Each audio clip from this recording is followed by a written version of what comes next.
Excellence, Madame l'ambassadrice Asmik, tout à l'heure vous avez évoqué ce qu'on a appelé les massacres hamidiens, qui sont évidemment moins connus que le génocide de 1915, mais qui devraient être, puisqu'ils préfigurent évidemment ce qu'il va se passer 20 ans plus tard. Ce sont des massacres d'Arméniens qui ont lieu au sein de l'Empire ottoman entre 1894 et février 1896, qui sont perpétrés sous le commandement d'un sultan qui s'appelait Abdulhamid II, qu'on a appelé le Grand Seigneur avec un A, ou le Sultan Rouge. Il se trouve que beaucoup d'Arméniens sont déjà venus en France se réfugier à cette époque-là, et certains d'entre eux ont recueilli des témoignages de ces massacres. Ils les ont rassemblés dans un livre, et ils sont venus frapper aux portes des journaux et des intellectuels français pour en parler, et notamment un journaliste qui est un des meilleurs de sa génération, qui s'appelle Georges Clemenceau, qui a fait un peu de politique avant, même beaucoup. Il a même été président du conseil municipal de Paris au moment de la Commune. Ensuite, il a été élu député. Et à cette époque-là, en 1895-96, il n'est plus député, il a été battu.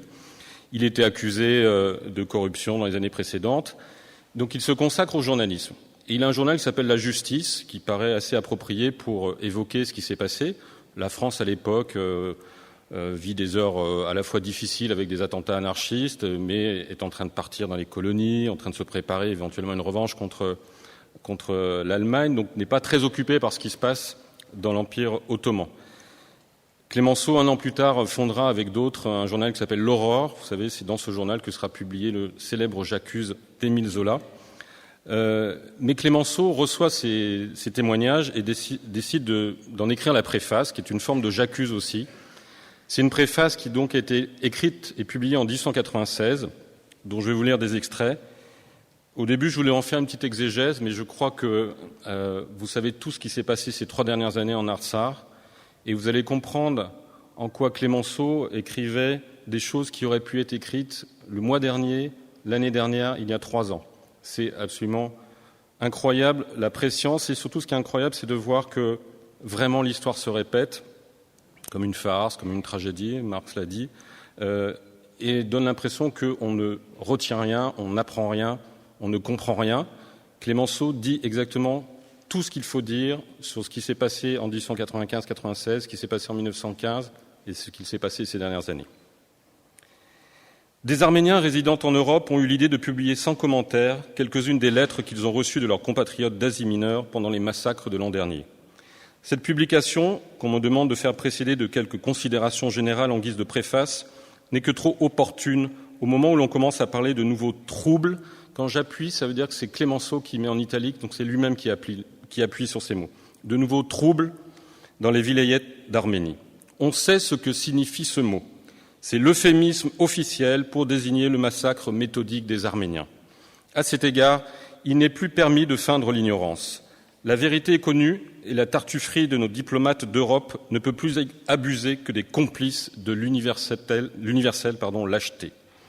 Pour faire la complète lumière, il est bon que des documents nous soient présentés avec indication de personnes et de dates et de lieux, où quelques-uns des crimes de la sauvagerie asiatique se trouvent dénoncés par des témoins dont le dire se peut contrôler.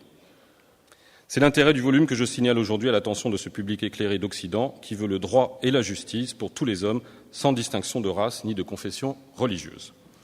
Est-il vrai qu'aux abords du XXe siècle, à 5 jours de Paris, on dirait 5 heures aujourd'hui, des atrocités aient été impunément commises, couvrant tout un pays d'horreur, tel qu'il ne s'en peut concevoir de pire dans les temps de la plus noire barbarie? Est-il vrai que le nombre des victimes se doit chiffrer par dizaines et par vingtaines de mille? Est-il vrai que les gouvernements d'Europe aient assisté avec indifférence à cet effroyable spectacle et n'aient rien trouvé de mieux à faire quand le pillage, l'assassinat en masse, le viol, l'incendie, les supplices faisaient rage, que de discuter avec le chef d'État responsable de ces horreurs sur le nombre des vaisseaux de guerre qui pourraient être autorisés à stationner devant la Corne d'Or? Aujourd'hui, on parle de gaz. Est-il vrai que là où il s'est trouvé des consuls pénétrés de leur devoir, les massacres se soient arrêtés, comme par enchantement, sur la menace d'une immédiate répression des puissances? Est-il vrai que là où les gouverneurs turcs ont annoncé l'intention de ne point tolérer ces crimes, aucun désordre ne s'est produit? Est-il vrai que ces abominables forfaits n'ont pris fin que lorsque, sous la pression de l'opinion européenne, malgré le silence d'une trop grande partie de la presse, le gouvernement d'Abdulhamid s'est vu sérieusement menacé d'une intervention combinée de la France, de l'Angleterre et de la Russie. Est-il vrai qu'il suffit de ne plus mettre les soldats turcs au service du brigandage pour que tout rentrât provisoirement dans l'ordre ? Est-il vrai qu'aucun effort n'ait été fait pour châtier au moins les chefs les plus notoires des bandes scélérates et que tous ces crimes soient demeurés impunis ? Est-il vrai que les populations fanatiques ne peuvent voir dans cette caractéristique mansuétude qu'un témoignage d'inexcusable complicité et un encouragement manifeste au nouveau forfait qui, sans doute, se prépare ? Est-il vrai que les réformes toujours promises n'ont jamais été exécutées ? Est-il vrai qu'il ne peut y avoir aucune garantie contre le retour d'un déchaînement de sauvagerie en dehors du plein accord des puissances, manifestant leur volonté d'une intervention immédiate en cas de besoin et imposant dès aujourd'hui, sans attendre, une nouvelle effusion de sang, un régime d'ordre et de paix qui ne peut se fonder que sur une impartiale distribution de justice entre tous les citoyens.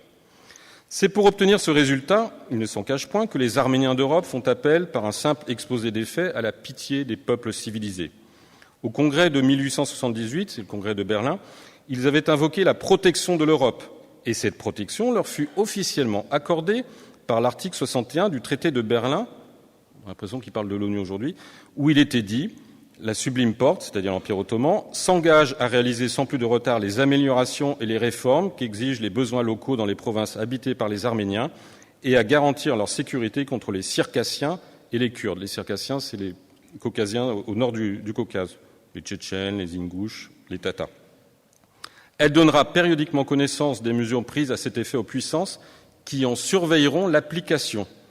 Mensonges les traités, lettres mortes les promesses du sultan, les stipulations protectrices contresignées pour la forme par les délégués de toutes les puissances.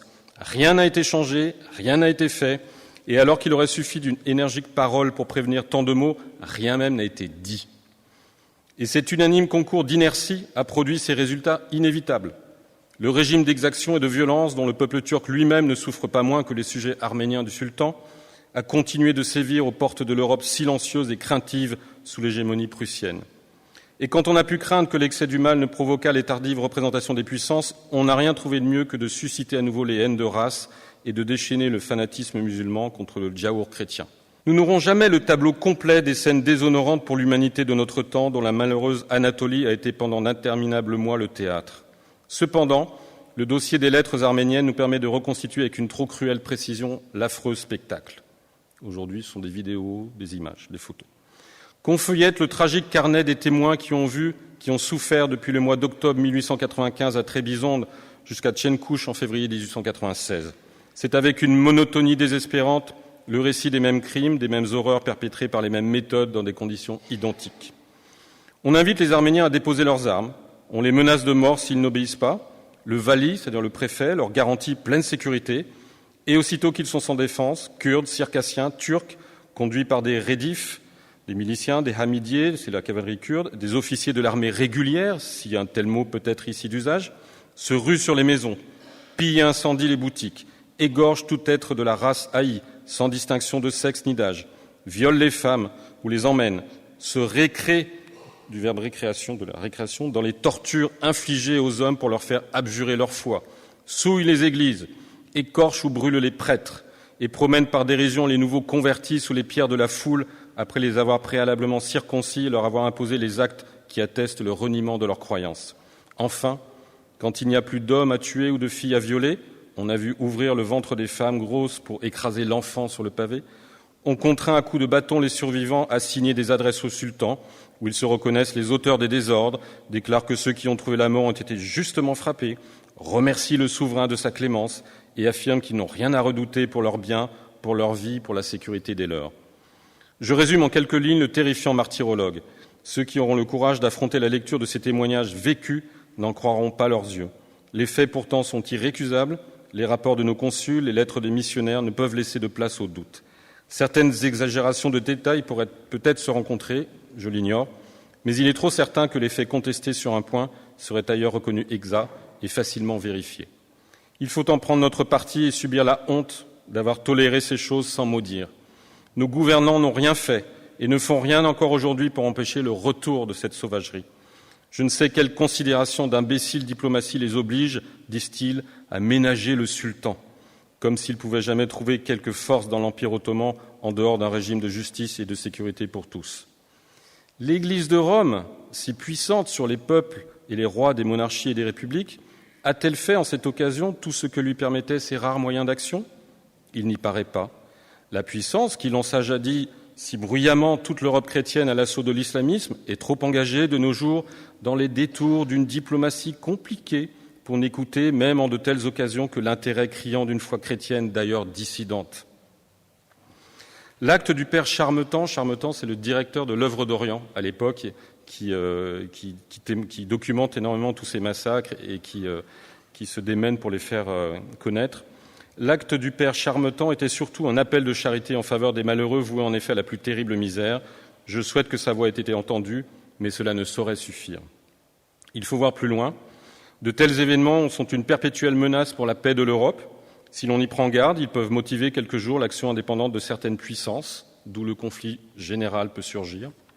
Ce n'est donc point faire obstacle au prétendu dessein à longue portée de nos gouvernants que de les inviter à prendre dès à présent les mesures nécessaires pour que nous ne soyons plus exposés à revoir les scènes hideuses que l'Europe bientôt ne voudra ni ne pourra tolérer plus longtemps. Au lieu d'encourager par une honteuse inertie les criminelles folies de l'autocratie aux abois, parlons au peuple d'un ordre de justice, et si nous ne cherchons rien au-delà, soyons sûrs que les concours ne nous manqueront pas pour imposer la paix de justice. Qui donc, disais-je récemment, peut accomplir un tel office dans le monde ? À qui peut-il appartenir de porter la parole d'émancipation, de justice sociale, de paix heureuse à la nation troublée par ce gouvernement absolu d'un seul dont l'Europe est à peine délivrée ? Qui parlera d'humanité au peuple souffrant d'un gouvernement inhumain ? Qui proclamera la nécessité d'un ordre solidaire entre les hommes et lui donnera pour fondement le respect du droit, la justice ? Qui sera le peuple affranchisseur, le peuple humain par le vers et par l'acte ? À quel pays cet honneur ? Au siècle dernier, tous les hommes d'une voix unanime eussent désigné la France. Et vraiment, avec la Révolution française, nous nous lançâmes noblement dans la haute aventure. Que faisons-nous aujourd'hui ? Merci.